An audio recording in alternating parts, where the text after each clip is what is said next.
కానీ చట్ట ప్రకారం వాళ్ళు అబ్యూసివ్ లాంగ్వేజ్ ఇలాంటివి వాడడం కూడా తప్పే గదా! అంటే చట్ట ప్రకారం 100% తప్పే గాని ఏమైతదంటే, ఇప్పుడు వాళ్ళు పోయి అబ్యూజివ్ లాంగ్వేజ్ ఉపయోగిస్తారు. హ్మ్. మనం పోలీస్ స్టేషన్‌లోకెళ్ళి కంప్లెయింట్ తీసుకున్నా కూడా చాలా మంది పోలీస్ స్టేషన్‌లో తీసుకోవటం లేదు కంప్లెయింట్. అవును. హ్మ్. పోలీసోళ్ళు ఏం చెప్తారు, "నువ్వు తీసుకున్నావు గదా! మరి కట్టాలి గదా! మరి హ్మ్. వాడెట్లా బతకాలి" అని చెప్పేసి పోలీసోళ్ళు మాట్లాడుతుంటారు. ఓకే. కానీ పోలీసోళ్ళకు ఆ అధికారం లేదు. హ్మ్. మన మీద ఎవరన్నా దాడి చేసినప్పుడు, మనల్ని ఎవరైనా తిట్టినప్పుడు, హ్మ్. నీకు పైసలు వసూలు చేసుకునే అధికారం ఉంటే నువ్వు చట్ట ప్రకారం వసూలు చేసుకో. హ్మ్. కోర్ట్‌కెళ్ళి కేస్ పెట్టు. హ్మ్. లేదా నీకు మర్యాదగా హ్మ్. రూల్స్ ఆర్‌బీఐ గైడ్‌లైన్స్ ఉంది. హ్మ్. ఒకవేళ బ్యాంక్‌కి ఎవరైనా అప్పుంటే, హ్మ్. లేకపోతే ఏదన్నా ఫైనాన్షియల్ ఇన్‌స్టిట్యూషన్‌కి అప్పుంటే, హ్మ్. దాన్ని ఎట్లా వసూలు చేసుకోవాలా అనేది రూల్స్ ఉన్నాయి. హ్మ్.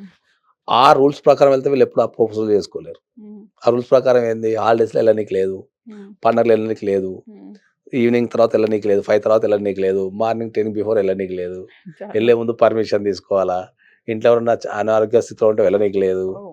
ఇంట్లో ఏమైనా పెళ్ళుంటే ఎళ్ళనీకి లేదు. ఇట్లా అన్ని అన్ని చాలా కండిషన్స్ ఉంటాయి. అన్నీ పోయిన బ్రేక్ తర్వాత చేస్తారు. బెదిరించనీకి లేదు.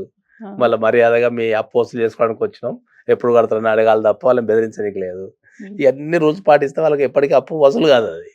ఓహ్! సో, వాళ్ళేంది ఇన్‌స్టంట్‌గా అప్పు వసూలు చేసుకోవాలంటే ఏంది అని తిట్టాలా? వాడిని ప్రొవోక్ చేయాలా? వాడిని బెదిరించాలా? హ్మ్. లేకపోతే వాడిని మానసికమైన చిత్రహింసకు గురి చేస్తే వాడేం చేస్తాడు? హ్మ్. ఎక్కడో ఒక దగ్గర నుంచి తెచ్చి కడతాడు. హ్మ్. అప్పో సప్పో చేసి కడతాడు. హ్మ్. సో, ఆ ఉద్దేశంతోని రికవరీ ఏజెంట్లు అట్లా బిహేవ్ చేస్తారు తప్ప, హ్మ్. జనరల్‌గా వాళ్ళకట్లా దౌర్జన్యం చేసి వసూలు చేసుకునే అధికారమే లేదు.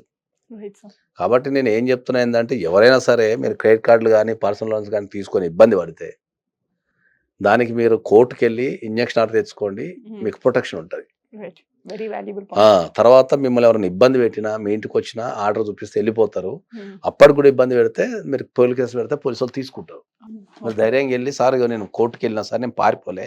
హ్మ్. ఇగో కోర్ట్‌కెళ్ళినా నాకు అప్పుంది. నేను కట్టలేనని చెప్పే కోర్ట్‌కెళ్ళినా సార్. హ్మ్. కోర్టే నాకు ఈ ఆర్డర్ ఇచ్చింది సార్ అని చెప్పి మీరు గట్టిగా మాట్లాడితే పోలీసోళ్ళు కూడా కేసు ఎగైనిస్ట్ రికవరీ ఏజెంట్స్ కేసులు బుక్ చేస్తున్నారు. ఈ పాయింట్ వల్ల చాలా మంది కొంచెం అట్‌లీస్ట్ ఆత్మహత్యలు తగ్గుతాయి అనుకుంటా ఈ అవును. పాయింట్. చాలా మందికి తెలవదు. అవును. ఎందుకంటే there is a basic knowledge ఏముంటది అంటే ఏందంటే ఫైనాన్షియల్ ఇబ్బందనేది జీవితంలో ప్రతి ఒక్కళ్ళకొస్తది. ఏదో ఒక దశలో ఒస్తది. కొందరికి ఎర్లీ స్టేజ్‌లో ఒస్తది. హ్మ్. కొందరికి లేట్ స్టేజ్‌లో ఒస్తది. కొందరికి ముసలోళ్ళైన తర్వాత ఒస్తది. హ్మ్. నువ్వు ఎంత మేనేజ్‌మెంట్ జేసినా నీ లైఫ్ మొత్తం మీద హ్మ్. ఒక 50 సంవత్సరాల జీవిత కాలంలో నువ్వెంత మేనేజ్‌మెంట్ జేసినా హ్మ్. ఎక్కడో దగ్గర చిన్న మిస్‌మేనేజ్‌మెంట్ అయితే అయిద్ది. కాబట్టి నీకు ఫైనాన్షియల్‌గా ఏ రకమైన కష్టం ఉన్నా హ్మ్. నేను అందరికీ చెప్తున్నదేంటంటే చనిపోవడం లాంటి పనులు గాని, ఇంట్లోళ్ళని చంపడం లాంటి ప్రొవోక్ జేసే మాటలు గాని, హ్మ్. పారిపోవటం గాని చేయకండి.